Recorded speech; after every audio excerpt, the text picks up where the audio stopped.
এত উপর দিয়ে যাচ্ছি, অন্যরকম অনুভূতি হচ্ছে, বলার মতো না। এখানে না আসলে সেটা বোঝা যাবে না কোনোভাবেই। আমরা যত সামনে যাচ্ছি তত ঠান্ডা পরিবেশ, ঠান্ডা আবহাওয়া আমরা বুঝতে পারছি। টিকিট কেটে ফেলেছি এবং এখানে অনেক লম্বা জ্যাম। আজকে আমরা যাচ্ছি গ্যান্টিং হাইল্যান্ড, যেটা হচ্ছে বিশ্বের সব থেকে উঁচুতে অবস্থিত এবং সব থেকে দীর্ঘ কেবল কার যেখানে রয়েছে, এবং আমরা সেখানে যাব। উপরের থেকে আমরা নিচের দৃশ্য কত সুন্দর লাগে সেগুলো আপনাদের দেখানোর চেষ্টা করব। আমরা আজকে যাব গ্যান্টিং হাইল্যান্ড। কুয়ালালামপুর শহর থেকে গ্যান্টিং হাইল্যান্ড প্রায় 50 কিলোমিটার দূরে, সময় লাগে 1 থেকে 1.5 ঘন্টা। সুন্দর প্রকৃতি, মেঘ, পাহাড় আর সবুজ অরণ্য দেখতে দেখতে আমাদের গাড়ি এগিয়ে চলেছে।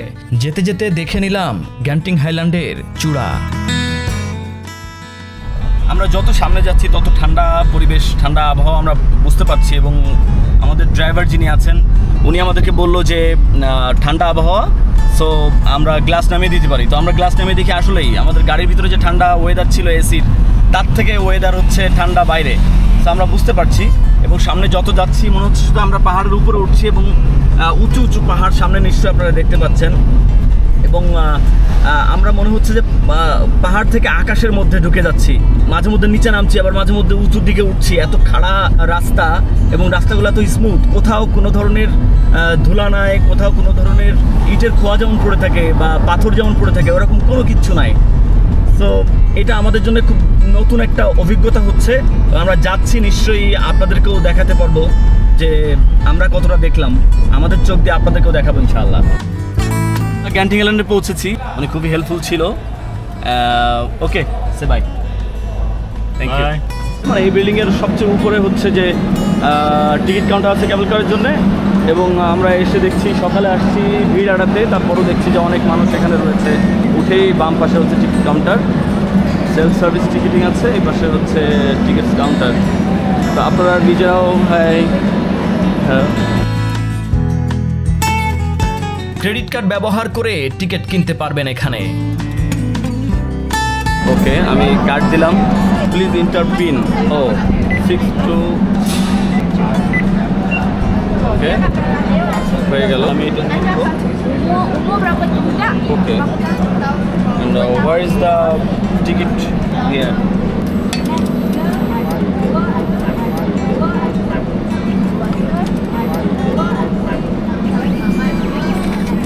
ওকে, আমরা 3টা টিকিট নিয়েছি, টিকিট কেটে ফেলেছি, এবং এখানে অনেক লম্বা জ্যাম দেখতে পাচ্ছি। মানুষের যে ভিড় আমরা দেখতে পাচ্ছি, সেই ভিড় অতিক্রম করে আমাদেরকে যেতে হবে, অনেক সময় লাগবে হয়তোবা। এবার শুরু হচ্ছে আজকের সবচেয়ে দারুণ অভিজ্ঞতা, আওয়ানা স্কাইওয়ে কেবল কার রাইড। চলুন আকাশ পথে উঠে যায় মেঘের রাজ্যে।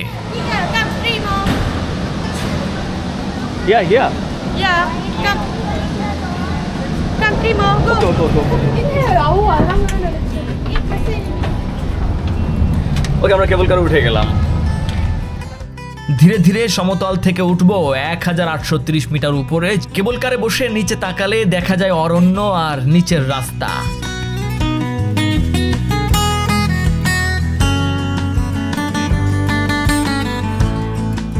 অন্যরকম অনুভূতি হচ্ছে, বলার মতো না। এখানে না আসলে সেটা বোঝা যাবে না কোনোভাবেই।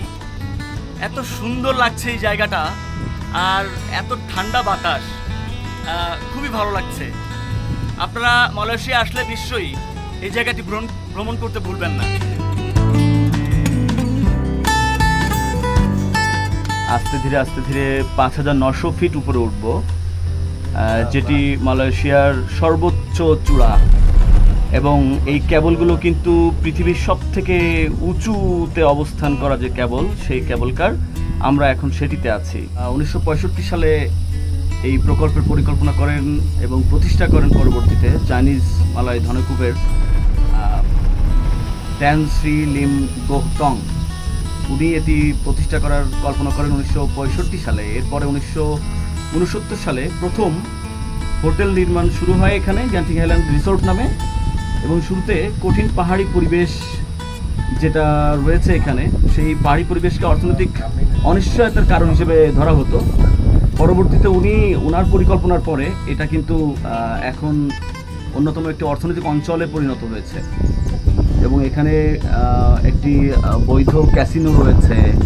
এটি মূলত মালয়েশিয়ার পাহাং রাজ্যে অবস্থিত।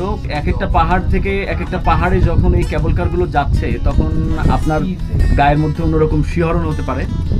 এই যে দেখেন আমরা কত উপরে উঠে চলে এসেছি, তবে আমরা যত দূর যাচ্ছি তত আবহাওয়ার পরিবর্তন পাচ্ছি, ঠান্ডা ঠান্ডা আবহাওয়া পাচ্ছি, মনে হচ্ছে আমরা শীতের মধ্যে ঢুকে পড়তেছি।